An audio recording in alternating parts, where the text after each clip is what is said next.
Hello, everybody, and welcome to the latest episode of the Wing It Worldwide podcast. My name is Scott McKay. And I'm Emily McKay. And where are we going today, Emily? Cappadocia, a playground. Yes, and Cappadocia is an area that's located in the central part of the Anatolian Peninsula in Turkey.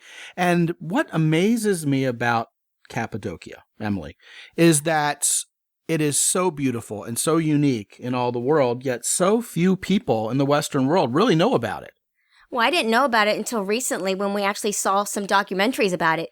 And in seeing the gorgeous pictures of these unique formations that I've never seen anywhere in this planet made me want to go so badly that we made sure that was our next destination. Now, yes, you mentioned these berry chimneys, and they're like mushroom-shaped rock formations sticking up out of the ground. And that is one of the things that makes this area so unique in the world. And of course, we have pictures for you on the blog. That whole valley of these fairy chimneys is quite large. And interestingly enough, it looks like it's nestled in a place that looks a lot like it could be central or southern Utah. But that's what makes it unique. The second thing that makes it really unique is the hot air ballooning there. What we were told is there are more days there in a typical calendar year where you can go hot air ballooning than anywhere else in the world.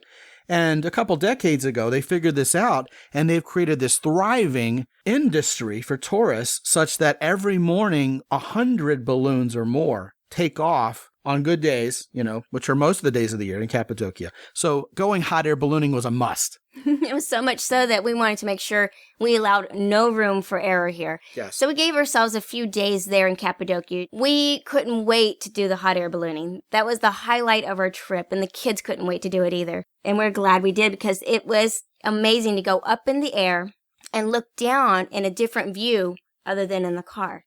And the great thing about our hot air balloon pilot was that he was really an expert. So he could get us really down low in the valleys and close so that we could see things, from a bird's eye view, and even to get really close to it, almost so that you could touch it while we were flying. I know. We were like, wow, we got so close. We were like, are we going to hit this thing? But we had a lot of confidence knowing that they just don't do that. Yeah, he was very good at what he did. And then, of course, he took us at like 5,000 meters, too, way up high. And the kids absolutely loved it. They didn't freak out at all. Poor little Sarah is only 4 years old. And I have to make a note here that we went with the company that actually would let Sarah come along. Yes. Most of the balloon companies wouldn't let her. Mm-mm. And poor little Sarah couldn't see over the top, and we couldn't lift her up. So she was kind of peering through the little holes in the basket. But she had a great time. Oh, yeah. And what I noticed is not all the balloons got that close to everything. We actually had a unique opportunity that we got to be closer up to the ground and closer to the formations than a lot of the other balloons did. And importantly, it didn't break the bank to do this. They've got so many people going nowadays into the balloons in combination, and I know this is going to sound ironic, with the fact that they don't have as much tourism as they used to. And I imagine even with the politics that happened since we went to Turkey, it unfortunately probably isn't better than when we went. So for all four of us, they cut us a deal for like $300 US. Oh, which was crazy. You can't even for four do that. People, I know you can't even do that for one person here. Yeah, that's the best deal for hot air ballooning anywhere in the world. And it's probably one of two or three most iconic places in the world where you can do hot air ballooning. Another thing we did while we were there was we went on a Land Rover tour. Oh, that was a lot of fun. They take you out to what they call the blue tour. There's 3 different tours. There's the red, the green, and the blue. And each one does something different. And that one, you want a Jeep. You want to be able to get to areas that are more remote, that doesn't have good access with good roads, but you get to see things that most people don't get to see. Now, you called it a Jeep tour, but they're actually Land Rovers, which is so much fun for me because I love Land Rovers. What can I say? I'm a girl. Right. Any chance I get to get in a Land Rover is a good opportunity. And sure enough, we had this off-roading, delightful tour, had lunch along the way where he barbecued for us, caves everywhere. I mean, there's the Grema Open Air Museum, which is just a series of caves. And there are a whole bunch of other places you can explore. And our kids just loved this. It was like being the Flintstones. Like you can climb up in caves and climb inside. One of the interesting things about the Grema Open Air Museum is they had the first, I don't know if I would even call it a building, but like structure that was designed in Christendom to actually be a church with the purpose of meeting there for worship. Yeah, and you can see it, and they have the paintings still there, the original work. Right, barely, but they're still there. And what struck me the most about that, Emily, is it's hundreds of years after Christ. And it's still there. And it was the first building ever made for church. Nowadays we think, okay, Christianity, church, go to church. Right. But the actual purposeful building for that, the first one, was hundreds of years later after Christ walked the earth. Right, where they organized it and had a structure for it, not just the building, but everything behind it. Lots of history everywhere you go. And what we did, we went to that museum first. And there's a pass that you could get, and really inexpensively. That pass will let you in to the majority of all the other places you want to see. Definitely well worth it. That's what we recommend that you do if you go visit and you're on your own vehicle touring around. So definitely get that pass. Go visit the different places.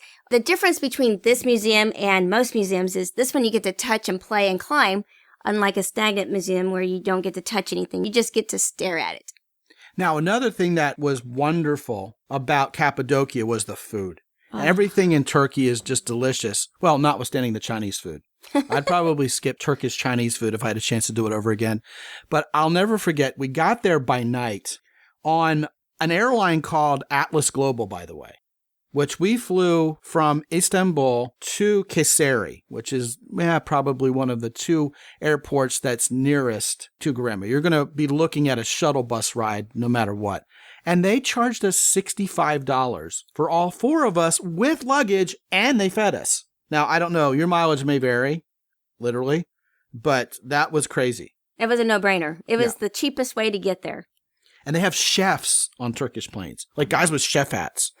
Turk Havayolari had that too. Turkish Airlines. They came to come and talk to our children, so they got to talk to the chef and ask questions. It was really very heartwarming. Yeah, again, super kid-friendly all over Turkey.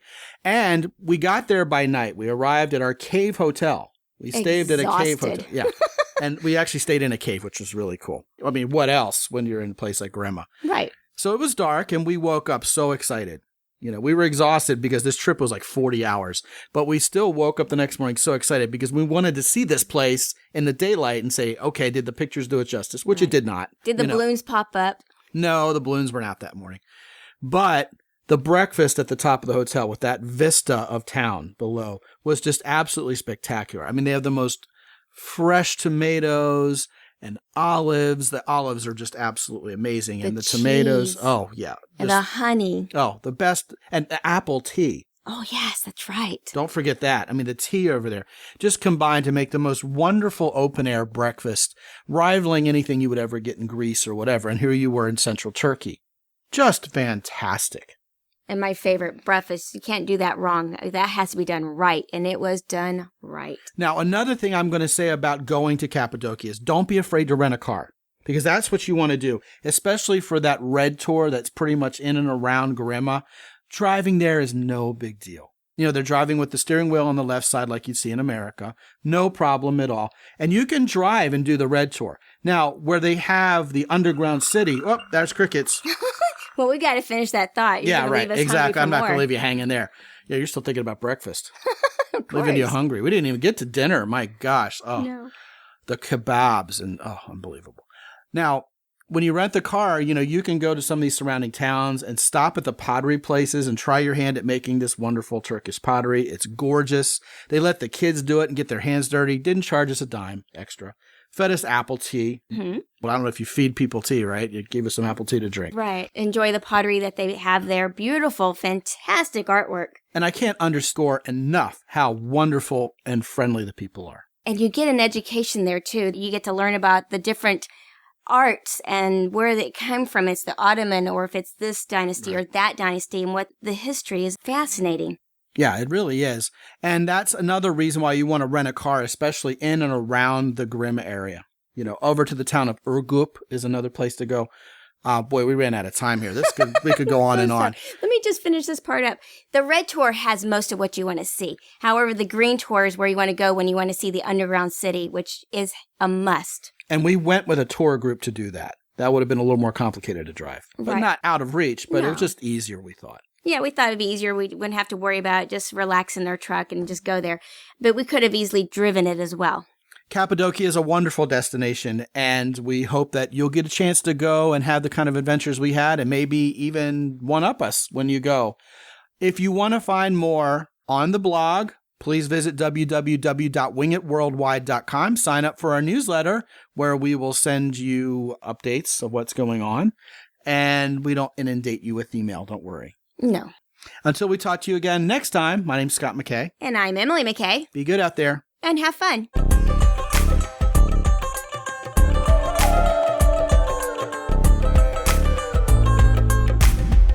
The Wing It Worldwide podcast is copyright X and Y Communications. All rights reserved worldwide. Remember, you can go to the show notes page at www.wingitworldwide.com/podcast. There you'll find out much more about all the destinations talked about by Scott and Emily on this show. Remember, if there's anything left out that you wanted to hear, chances are you'll find it there. It's all at www.wingitworldwide.com/podcast. This is Ed Roy Odom speaking for the Wing It Worldwide podcast. Until next time, be good.